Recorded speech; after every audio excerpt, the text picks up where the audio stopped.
বিসমিল্লাহির রহমানির রহিম। আসসালামু আলাইকুম। প্রিয় শিক্ষার্থী, স্বাস্থ্যবিধি মেনে ঘরে বসে এই ভার্চুয়াল লাইভ ক্লাসটি তোমরা যারা দেখছো সবাই কেমন আছো? আশা করি মহান আল্লাহর রহমতে সবাই ভালো আছো, সুস্থই আছো। সরকারের শিক্ষা মন্ত্রণালয়ের ডিটিই এবং প্রধানমন্ত্রী দপ্তরের A2I এর ঘরে বসে কারিগরি শিক্ষার এই আয়োজনে সবাইকে স্বাগতম। এখন আমরা আলোচনা করব বাংলাদেশ কারিগরি শিক্ষা বোর্ডের ডিপ্লোমা ইন ইঞ্জিনিয়ারিং শিক্ষাক্রমের চতুর্থ পর্ব সিভিল টেকনোলজির পাঠ্য বিষয় সার্ভেইং 2 নিয়ে। এই বিষয়টির বিষয় কোড 66444। এখানে 66444 বিষয়টি, এই কোড নাম্বারটি সম্পর্কে আশা করি তোমাদের ধারণা আছে। এখানে প্রথম যে 6 এটা দিয়ে বোঝায় 16 প্রবিধান, 2016 প্রবিধান। পরবর্তী 64 এটা সিভিল টেকনোলজির কোড। এরপর দ্বিতীয় যেই 4, মাঝখানের 4, এই 4 দিয়ে বোঝায় চতুর্থ পর্ব, এবং শেষের যে 4 এটা দিয়ে বোঝায় সিভিল টেকনোলজির চতুর্থ পর্ব সিভিল টেকনোলজির 4 নম্বর সাবজেক্ট। এটা 4 নম্বর সাবজেক্ট। এখন আমরা আলোচনা করব সপ্তম অধ্যায় নিয়ে, যেখানে থাকবে কন্টুর, কন্টুরিং এবং কন্টুর ম্যাপিং। এই চ্যাপ্টারটি আমি পুনরায় আবার বিবেচনায় নিয়েছি, কারণ এই চ্যাপ্টারটি বেশ গুরুত্বপূর্ণ।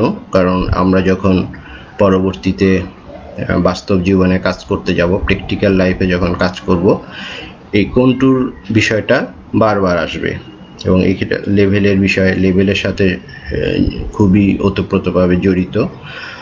আর যে কোনো বিল্ডিং ডিজাইন বা যে কোনো টপোগ্রাফিক ডিজাইনের জন্য, যেহেতু এখন পাহাড় বা ডোবা ভরাট করার নিয়ম বা পাহাড় কাটার নিয়ম নেই, যে কোনো স্থাপনা করতে গেলে আমাদের অ্যাজ ইট ইজ বিল্ড, যেইভাবে ভূমির অবস্থা আছে সেই অবস্থার উপরেই কাজ করতে হয়। তাই এখন কন্টুর বিষয়টা খুবই গুরুত্বপূর্ণ। এটি তোমাদের সাথে আমার 21তম ক্লাস। আমি তোমাদের সাথে আছি engineer Mohammad Jahangir Alam, instructor civil, Chattogram polytechnic institute, Chattogram. আমরা মূলত আলোচনা করব কন্টুর, কন্টুরিং, অনুভূমিক সমর্থক এবং সমোন্নতি ব্যবধান। অনুভূমিক সমর্থক, এটি ইংরেজিতে হচ্ছে হরিজন্টাল ইকুইভ্যালেন্ট, আর সমোন্নতি ব্যবধান কন্টুর ইন্টারভেল। আমরা কিছু ছবি দেখি, ছবি দেখলে আমাদের পরবর্তী আলোচনা সহজ হবে। এখানে ছবিতে লক্ষ্য করো, এটা একটি পাহাড়ি দৃশ্য। এখানে পাহাড়ের ধাপ স্বাভাবিক আমাদের দেশে যেভাবে পাহাড় দেখা যায় বা সাধারণত বিভিন্ন অঞ্চলে পাহাড় যেভাবে দেখা যায় সেভাবে না রেখে এরা পাহাড়ের ধাপে ধাপে ধান চাষ করার জন্য বিভিন্ন স্টেপ তৈরি করেছে। এখানে এটা স্বাভাবিকভাবে সাধারণভাবে দেখা যায় Indonesia, Japan, Cambodia, Thailand, Philippines, যে এইসব দেশে পাহাড়ি এলাকায় বিভিন্ন অগ্ন্যুৎপাতের ফলে যেই শিলা বের হয়ে আসে, ভূগর্ভস্থ শিলা, সেই শিলাগুলি এখানে সঞ্চিত হয়। সেই শিলাগুলি দিয়ে তারা এইভাবে ধাপ তৈরি করে নিয়েছে পাহাড়ের, এইভাবে ধাপ তৈরি করে পরে মাটি সমতল করে এক একটা ধাপ তৈরি করেছে। এইগুলো প্রত্যেকটা ধাপ এক একটি অনুভূমিক, এক একটি অনুভূমিক তল। বোঝা যায় এই জন্য যখন ধান চাষ করার জন্য এখানে পানি জমাতে হয়, যখন এখানে পানি রাখে তা একই সমতলে থাকার কারণে কোনো একটি জায়গা দিয়ে পানি বের হয়ে যায় না, বা কোথাও শুকনো থাকে বা কোথাও বেশি পানিতে নিমজ্জিত থাকে, এরকম হয় না। প্রত্যেকটা জায়গায় সমভাবে পানিতে নিমজ্জিত থাকে, অর্থাৎ জায়গাটা যে অনুভূমিক। আমরা স্বল্প দূরত্বের জন্য অনুভূমিক এবং সমতল এই শব্দটিকে একই অর্থে ব্যবহার করতে পারবো, যেহেতু আমরা যখন লেভেলিং চ্যাপ্টারে দেখেছি তখন আমরা আলোচনা করেছি যদি দূরত্ব 200 মিটারের বেশি হয় তখন লেভেল আর অনুভূমিক একই অর্থ বহন করবে না। যখন দূরত্ব 100-200 মিটারের কম হবে তখন লেভেল এবং অনুভূমিক এই শব্দটা আমাদের সার্ভেইং এর ক্ষেত্রে একই সমার্থ ব্যবহার করা যাবে।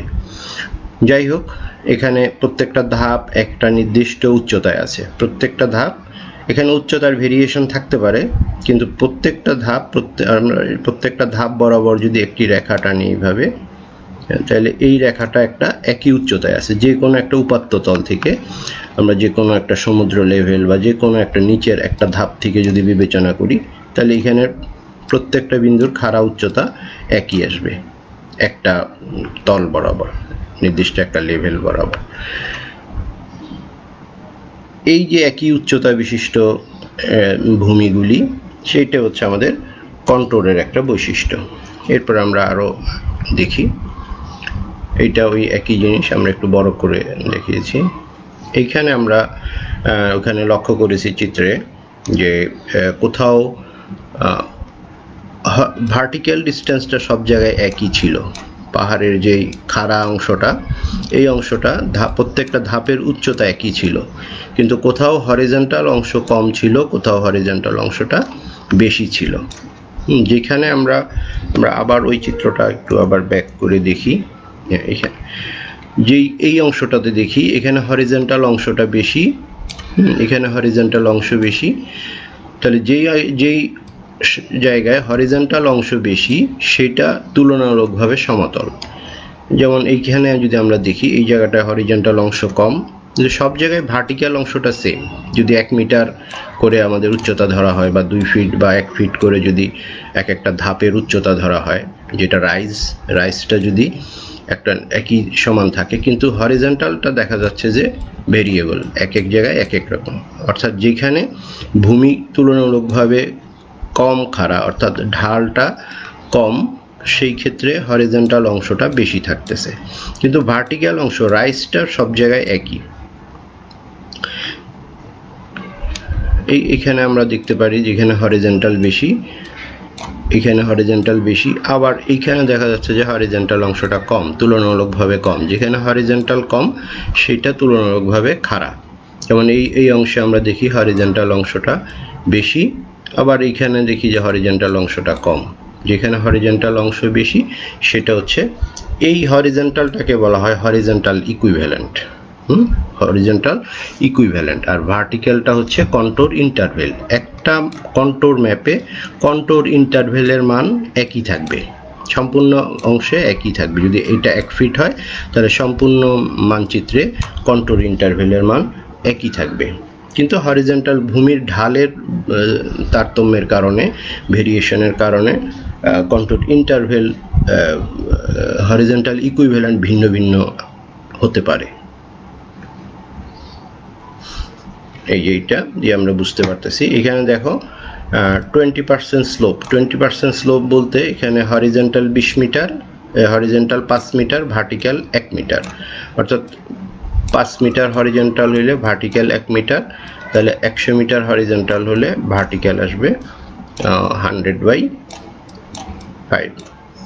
তাহলে হচ্ছে 20, তাহলে 20%। এটা হচ্ছে 20% স্লোপ। সিমিলারলি হরিজন্টাল যদি 10 মিটার হয় আর ভার্টিক্যাল যদি 1 মিটার হয় তাহলে সেটা হবে 10% স্লোপ। অর্থাৎ হরিজন্টাল যত বেশি হবে ঢাল তত কম হবে।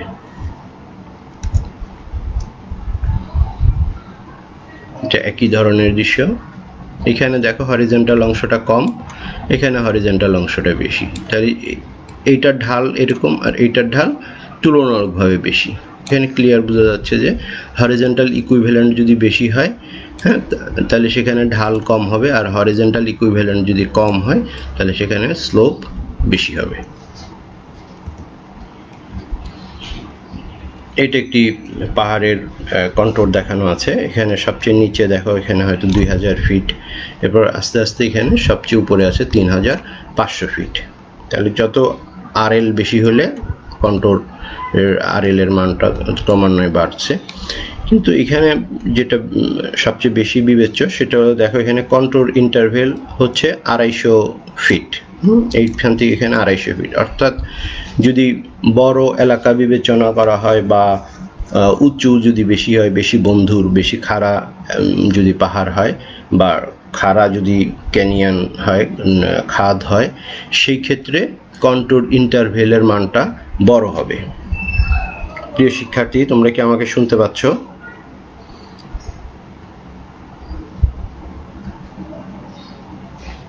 হ্যাঁ, আশা করি শুনতে পাচ্ছ। পর আবার একটু চেক করে দেখি, অনেক সময় দেখা যায় যে শোনা যায় না। আচ্ছা, ওকে।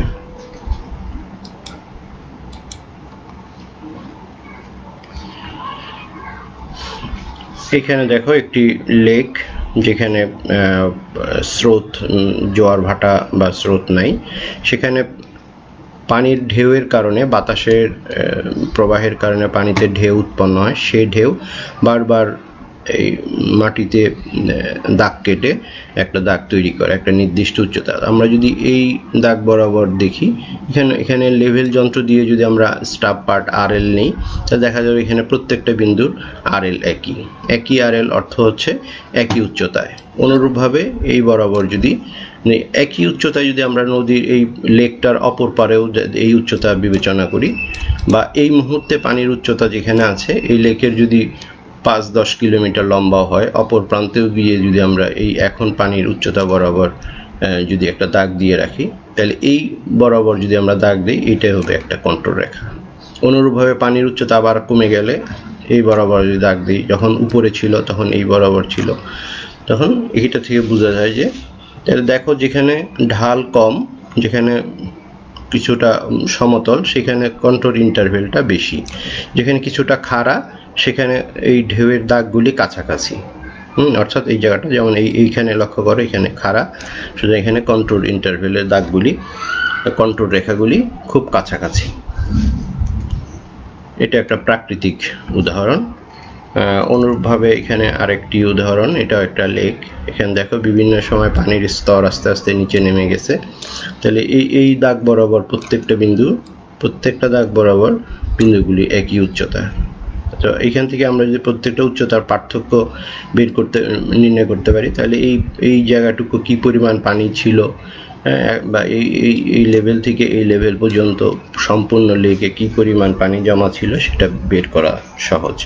কারণ তোমরা এস্টিমেটিংয়ে পুকুরের অঙ্ক করেছো সেখান থেকে, বা পুকুরের মাটি কাটার অঙ্ক করেছো একইভাবে। এখানে অনুরূপভাবে দেখো এই বরাবর এটা একটা কন্ট্রোর রেখা, এই বরাবর যদি আমরা দাগটা, এখন যে পানির উচ্চতা আছে এই বরাবর যদি একটা দাগ টানি, এটা একটা কন্ট্রোর রেখা। আবার পানির উচ্চতা এর আগে যেই বরাবর ছিল সেই বরাবর যদি আর একটা দাগ টানি, সেটা আর একটা কন্ট্রোর রেখা। আবার পানি যদি আরো কমে যায়, সেই বরাবর আবার দাগ কাটলে সেটা আর একটা কন্ট্রোর রেখা। সুতরাং এইগুলি হচ্ছে একই উচ্চতা বিশিষ্ট বিন্দুগুলিকে সংযোগ করলে যে রেখা পাওয়া যাবে, সেটাই হচ্ছে কন্ট্রোর রেখা। তাহলে আমরা এখন কন্ট্রোরের সংজ্ঞা দেখি। যে কোনো উপাত্ত তল থেকে যে কোনো উপাত্ত তল হতে সমান উচ্চতার বিন্দুসমূহের সংযোগকারী কাল্পনিক রেখাকে কন্ট্রোর বলে। নকশায় অঙ্কিত সমোন্নতি রেখাকে কন্ট্রোর লাইন বলে। কন্ট্রোরিং, কন্ট্রোর ম্যাপ তৈরি করা বা অঙ্কনের কৌশলই হচ্ছে কন্ট্রোরিং। অনুভূমিক সমার্থক বা হরিজন্টাল ইকুইভ্যালেন্ট, দুইটি কন্ট্রোর রেখার অনুভূমিক দূরত্বকে, অনুভূমিক দূরত্ব কিন্তু আমরা লক্ষ্য করেছি যে ভিন্ন ভিন্ন। যেখানে তুলনামূলকভাবে সমতল, সেখানে ইন্টারভেল হরিজন্টাল দূরত্বটা বেশি, আবার যেখানে খাড়া সেখানে কন্ট্রোর রেখাগুলি খুব কাছাকাছি। অনুভূমিক সমর্থক বা হরিজন্টাল ইকুইভ্যালেন্ট বলে। এরপর আসো কন্ট্রোর ইন্টারভেল। দুইটি কন্ট্রোর রেখার উলম্ব দূরত্বকে সমোন্নতি ব্যবধান বা কন্ট্রোর ইন্টারভেল বলা হয়। একটা কন্ট্রোর মানচিত্রে কন্ট্রোর ইন্টারভেল বা সমোন্নতি ব্যবধান একই থাকবে। এখন এটা যদি ছোট মাত্রার ছোট ধরনের ম্যাপ হয়, বা খুব নিখুঁতভাবে কন্ট্রোর ম্যাপ তৈরি করতে হবে, সেই ধরনের যদি হয়, যেখানে সবচেয়ে উঁচু বিন্দু আর সবচেয়ে নিচু বিন্দুর ব্যবধান যদি খুব কম হয়, সেই ক্ষেত্রে কন্ট্রোর ইন্টারভেলের মান খুব কম হবে। যদি মনে করি আমরা একটা জায়গায় কন্ট্রোল ম্যাপ তৈরি করতে, দেখা গেল সবচেয়ে সর্বোচ্চ বিন্দুর RL 50 আর সর্বনিম্ন বিন্দুর RL 52, তাহলে সেই ক্ষেত্রে আমরা কন্ট্রোল ইন্টারভেল 6 ইঞ্চি বা 3 ইঞ্চি এই ধরনের ধরতে পারি। কিন্তু যদি হিমালয় পাহাড়ের, যদি হিমালয় পর্বতে যদি কন্ট্রোল ম্যাপ আঁকতে যায়, ওখানে যদি 6 ইঞ্চি ধরি, তাহলে দেখা যাবে যে ওখানে শুধু কন্ট্রোল রেখা ছাড়া আর কিছুই থাকবে না। সেই ক্ষেত্রে আমাদের কন্ট্রোল ইন্টারভেল ধরতে হবে 250 ফিট, 300 ফিট বা 500 ফিট, এই ধরনের কন্ট্রোল ইন্টারভেল ধরতে হবে।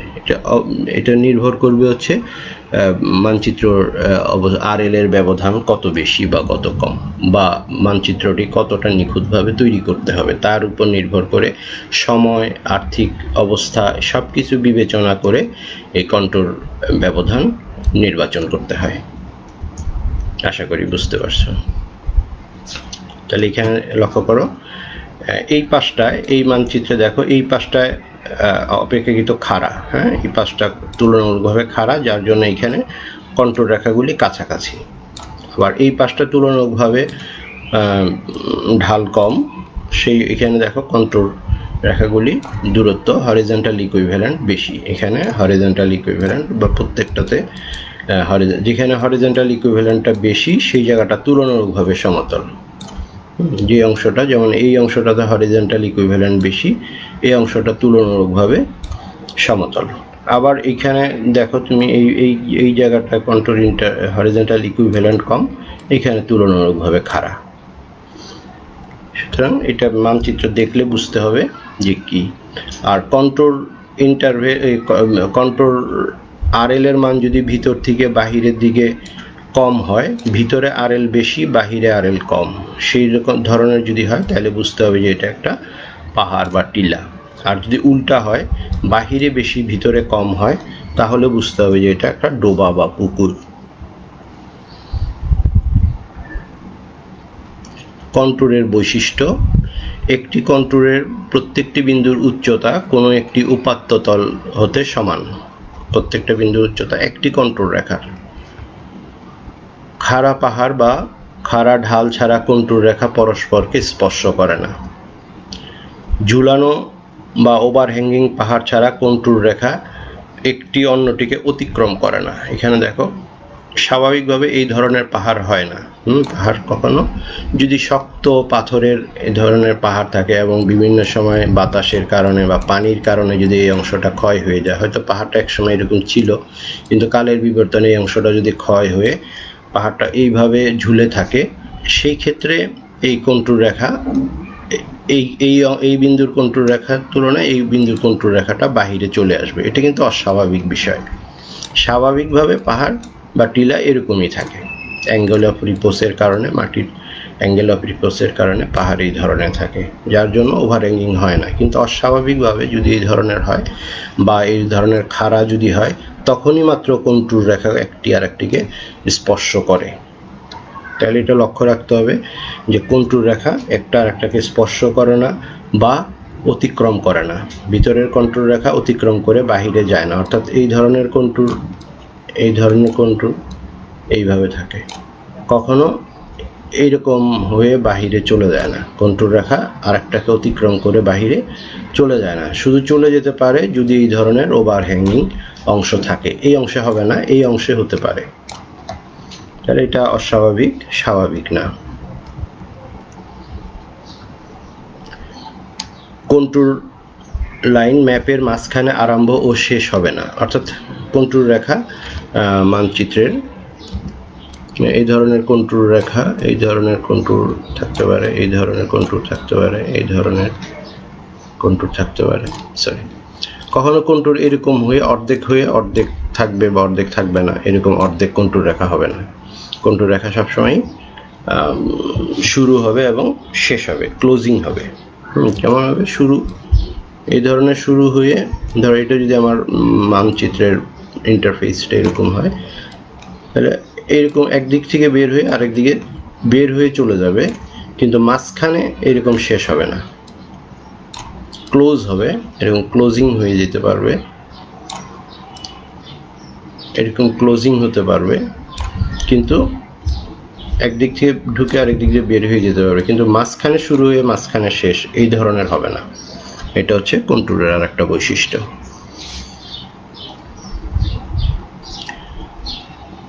ধারাবাহিক ওপেন ট্রাভার্সে কন্ট্যুর রেখাগুলির মান বাহির থেকে ভিতরের দিকে কম হলে খাল বা নদী নির্দেশ করে।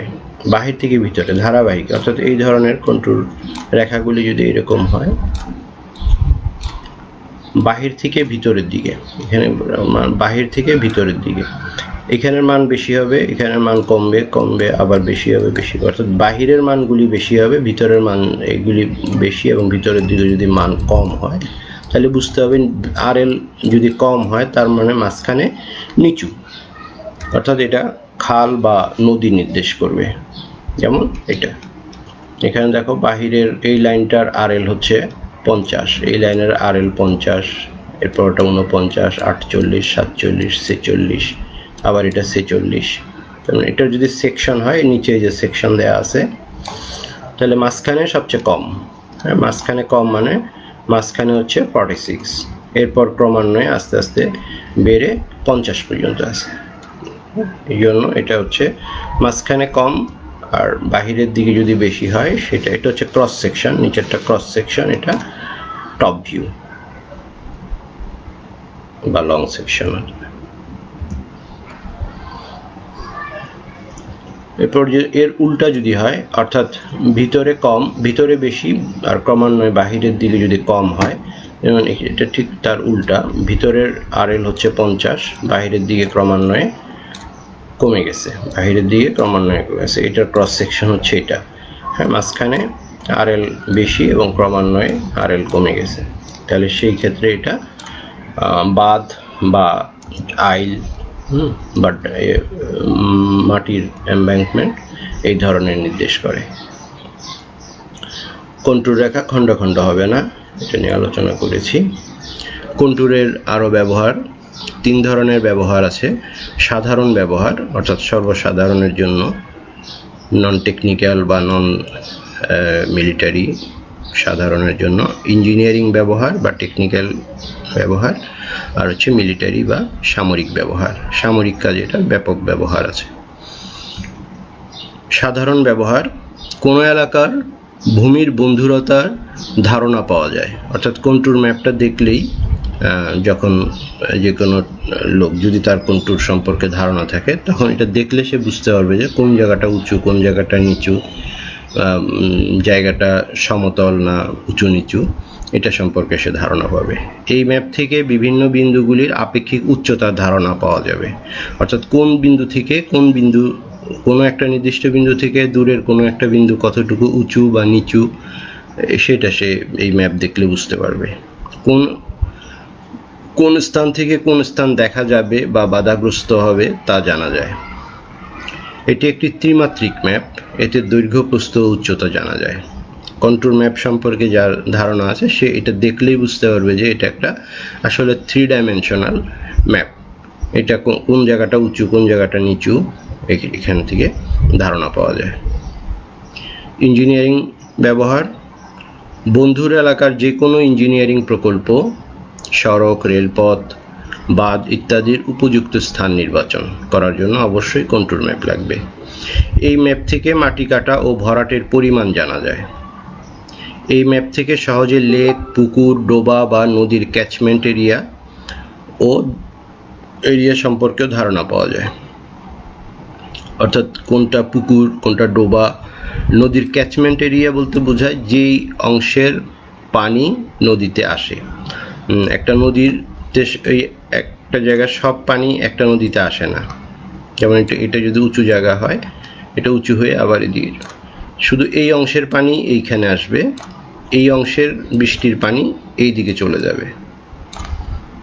অনুরূপভাবে এই অংশের পানিগুলি এদিকে আসবে, এইখানে উঁচু জায়গার পরে যদি এদিক দিয়ে নিচু হয় তাহলে এই পানিটা আবার উল্টা দিকে চলে যাবে, অর্থাৎ যেই অংশের পানি এই নদীতে বা এই খালে আসবে সেই অংশটাকে বলা হয় এই নদী বা খালের ক্যাচমেন্ট এরিয়া।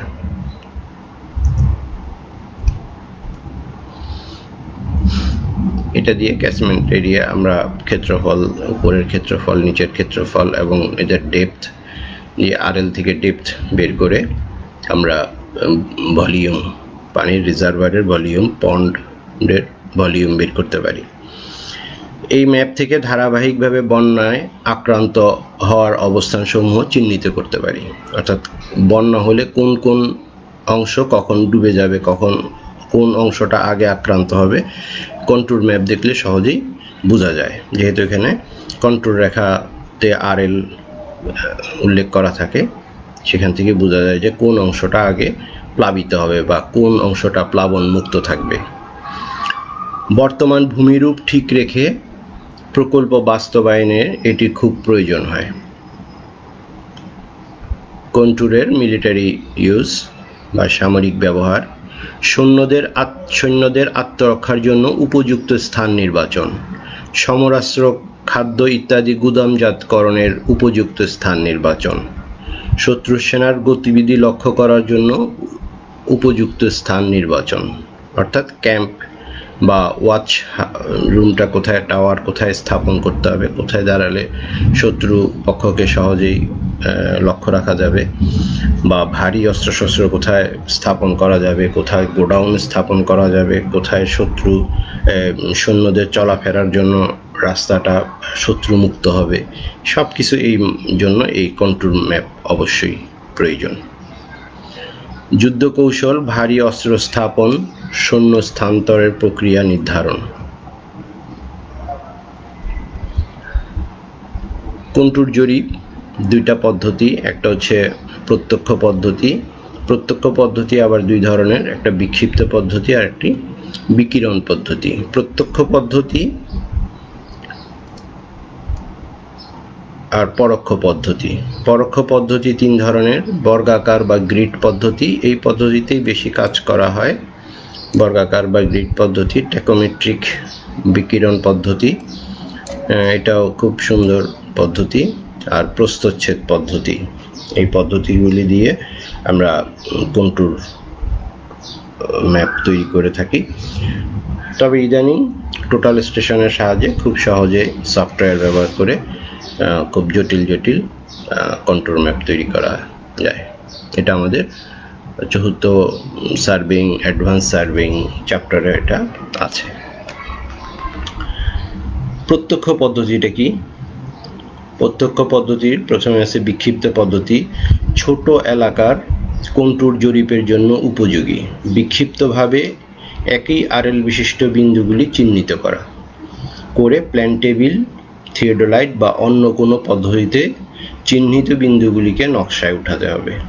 প্রথমে সম্পূর্ণ যে এলাকাটাকে কন্ট্যুর ম্যাপ করতে হবে সেই এলাকাটাকে আগে ফাইন্ড আউট করে এরপর বিক্ষিপ্তভাবে বিভিন্ন বিন্দুতে আরএল নিয়ে চিহ্নিত করে রাখতে হবে এবং পরবর্তীতে প্ল্যান টেবিল বা থিওডোলাইটের সাহায্যে ওইখানে ডিস্ট্যান্স এবং অ্যাঙ্গেল মেপে ওই বিন্দুগুলিকে কাগজে নকশায় আনতে হবে এবং ওই বিন্দুগুলির আরএল লিপিবদ্ধ করে একই আরএল বিশিষ্ট বিন্দুগুলিকে সংযোগ করতে হবে। যেমন এখানে একই আরএল 304, এই যে বিন্দুগুলি 304 পাওয়া গেছে, এই 304 গুলিকে যোগ করলো। আবার যেখানে 310 পাওয়া গেছে, এইভাবে 310 বিন্দুগুলিকে যোগ করে এইভাবে বিক্ষিপ্ত পদ্ধতি। এটা বেশ সময় সাপেক্ষ এবং কষ্টকর বিক্ষিপ্ত পদ্ধতি। এরপর বিকিরণ পদ্ধতি, এটা প্রত্যক্ষ পদ্ধতি। ছোট এলাকার জন্য করা হয় সুবিধামতো একটি বিন্দুকে কেন্দ্র করে কম্পাস বা থিওডোলাইট দ্বারা জরিপতব্য এলাকাকে সুবিধামতো কোণে ভাগ করে বিকিরণ রেখা টানা হয়। কেন্দ্রবিন্দুতে লেবেল যন্ত্র বসিয়ে প্রতিটি বিকিরণ রেখায় একই কন্ট্যুর ব্যবধানে প্রয়োজনীয় সংখ্যক বিন্দু চিহ্নিত করে যে কোনো পদ্ধতিতে নকশায় উঠাতে হবে। অতঃপর একই উচ্চতার বিন্দুগুলিকে সংযোগ করে নকশা সম্পন্ন করা হয়।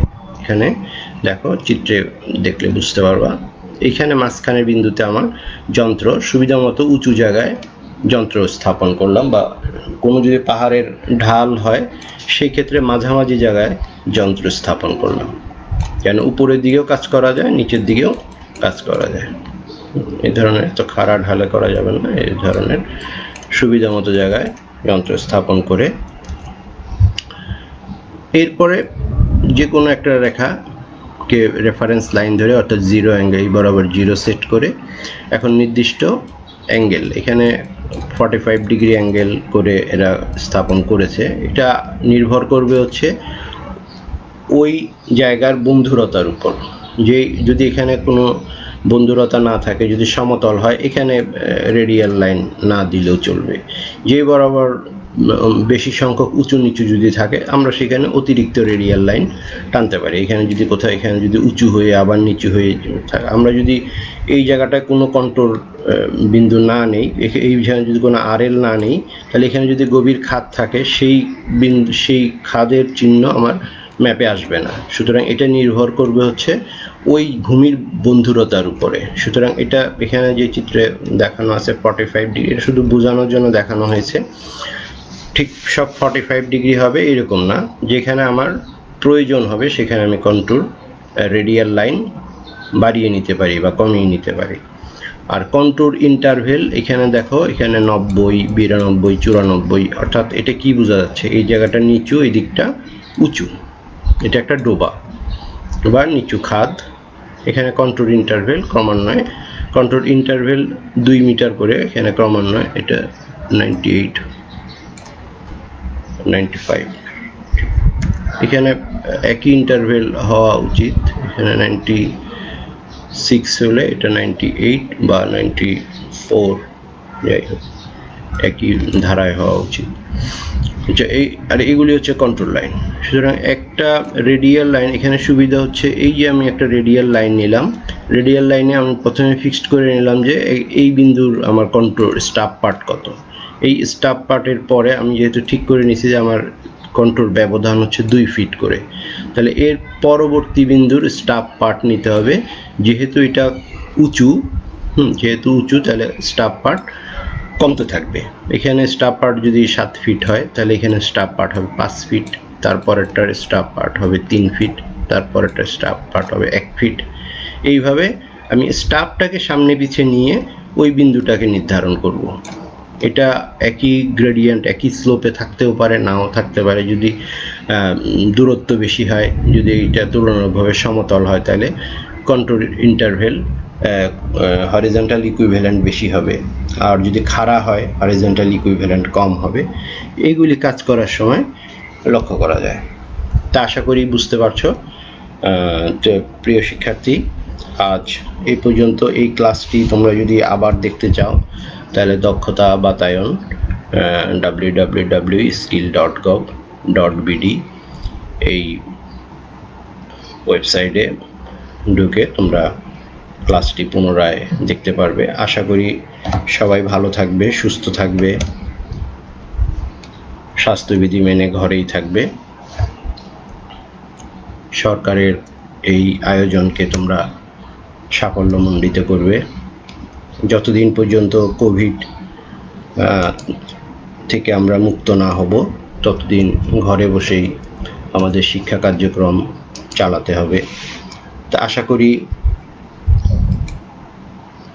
তোমরা ক্লাসগুলি অনুসরণ করবে এবং যে কোনো সময় তোমাদের যদি স্বাভাবিক অবস্থা চলে আসে, কলেজ খুললে এই ক্লাসগুলি থেকেই তোমাদেরকে হয়তো বেশি ক্লাস নেওয়া সম্ভব না হলে এখান থেকেই পরীক্ষার জন্য প্রস্তুতি নিতে হবে। আশা করি তোমাদের কোনো কোশ্চেন থাকলে, জানার থাকলে তোমরা কমেন্টে ইনবক্স করবে। আমি সুবিধা মতো সময় ওগুলি দেখে অবশ্যই কমেন্টে উত্তর দিব।